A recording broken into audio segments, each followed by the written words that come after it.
Hi. Where are we? Huh? You can hear me? Can you hear me okay? Okay. A little forward. Right. I hope you're not a tough audience, you know, because I've never spoken to Israelis all at once before. And forgive me for not having Hebrew. אני לומדת רק 5 חודשים וחשבתי שאני לא מספיק טובה.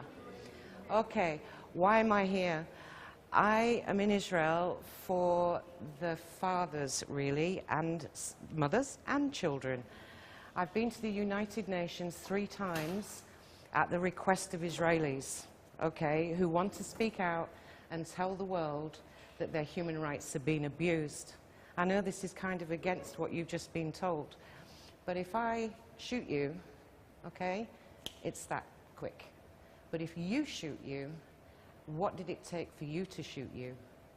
Now, Israel has 1 in 72 men who are going through divorce who kill themselves. Okay, 1 in 72, one of the highest in the world, are killing themselves because of the divorce laws in Israel. Also, men, and I'm going to come to women because I love women too, but let's just start with the men. A bit raised. Okay, so men are dying, that's the first thing, in quite high quantities. The second thing as well, do you want me to move and dance and how near would you like me to get to you? I can just kind of walk. I'll just stay and I'll just walk around. I've never done a ground floor. Ah, you need me out of the roof. Got it, got it. Okay, so we have 1 in 72 divorcing men taking their lives every single year. That's too many. How many do you want? 1's too many, no? You have men who can't see their children like that. Just because. I'm voting.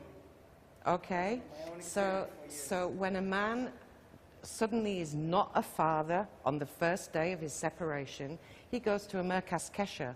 It is the #1 in the world in Israel, Merkas Kesher, 12 times higher than any other country in the world, because men are so dangerous. Okay, you're so dangerous. You are the most dangerous people in the world. According to women's organizations, 200,000 women in Israel every year are beaten. That means 200,000 men are beating them. Now, I've been here 30 years, and I haven't found you all.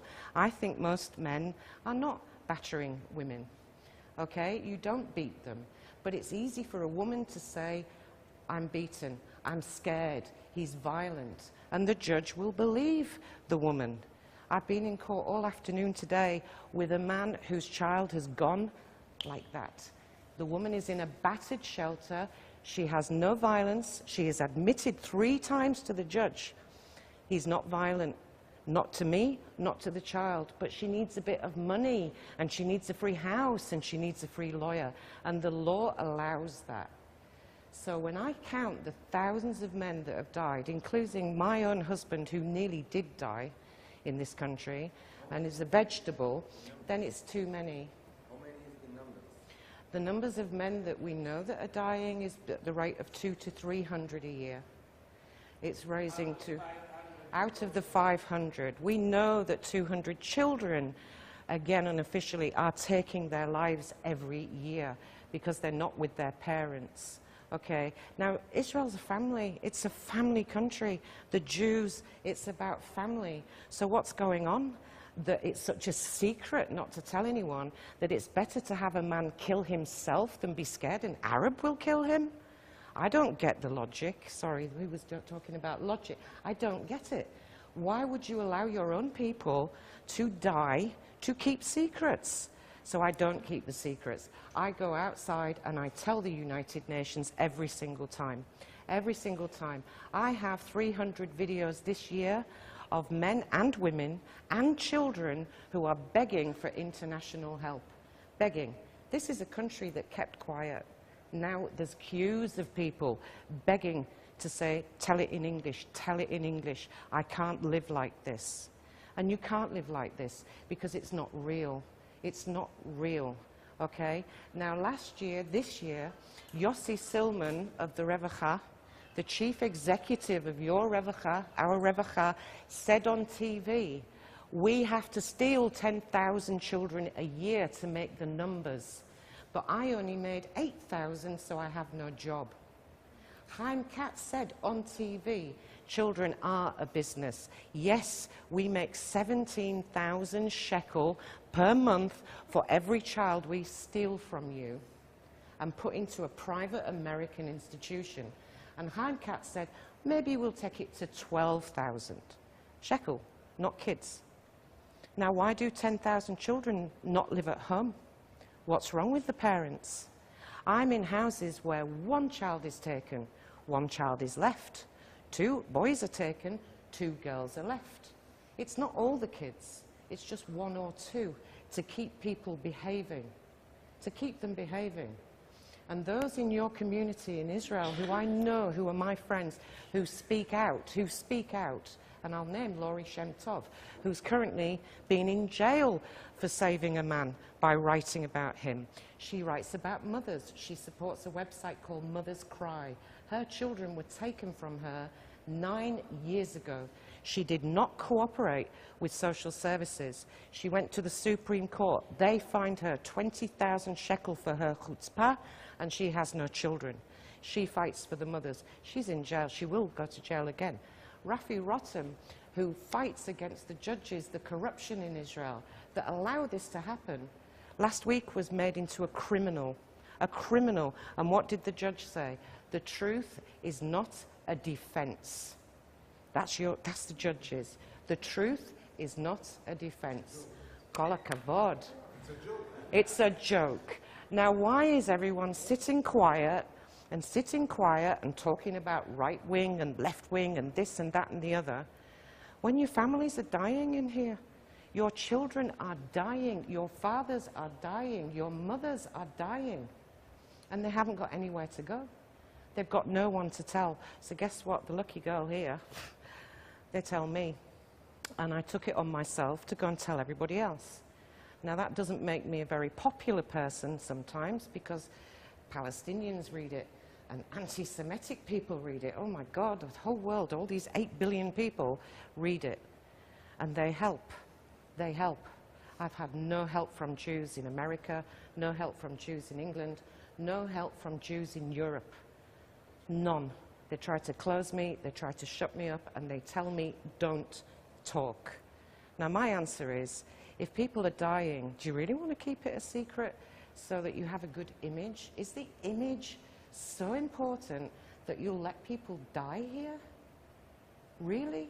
There are more dead fathers than soldiers from the last 2 wars.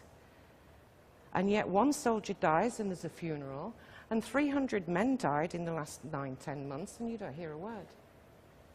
How many kids with no dad? A friend of mine is destitute, broke, no house, no car, No, nothing. bank account, Nothing. his wife dead. Now, I have one big beef with Israel, you know, and this is a beef that comes personally.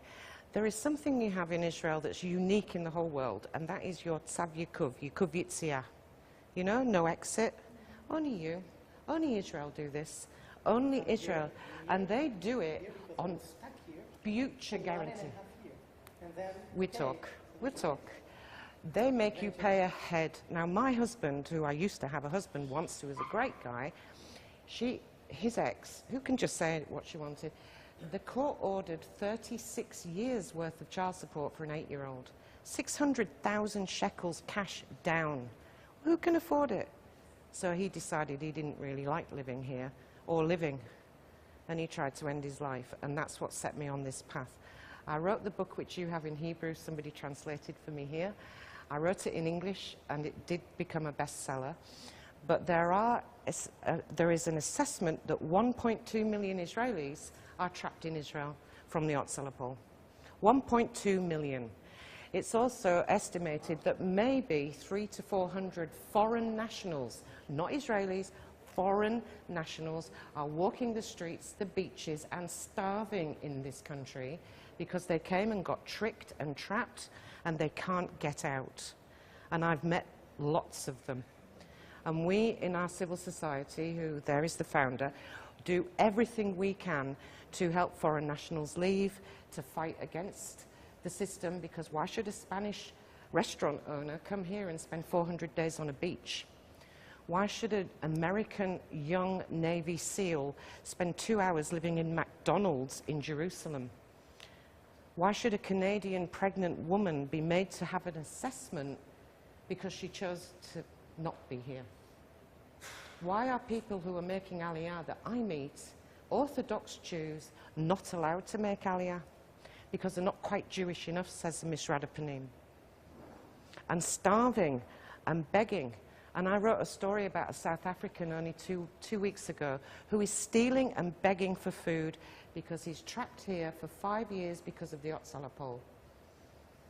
And he wants to pay, and he can't because he doesn't speak Hebrew, and no one's helping him, and he will die in Israel. He will die in here. Now, I'm sorry, not very good news tonight, is it? But I see this every day. My emails are full, my phones are full.